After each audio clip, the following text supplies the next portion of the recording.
तुला आज सुट्टी होती शाळेला? हो. कसली सुट्टी होती? रामाची सुट्टी. रामाची सुट्टी होती. रामनवमीची सुट्टी होती.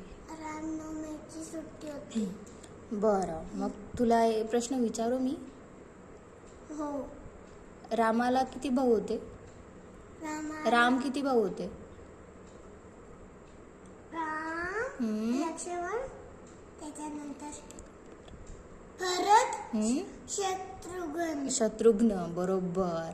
आणि त्यांच्या वडिलांचं नाव काय? दशरथ राजा. ओके. आणि त्यांच्या आईंची नावं? कैकेयी, कौशल्या माता, सुमित्रा माता. अरे वा, गुड. आणि रामाचे परमभक्त कोण होते बेटा? हनुमान. हनुमान काय म्हणतात नेहमी? हनुमान जय श्रीराम. जय श्रीराम हनुमान म्हणतात की नाही असं? जय श्रीराम.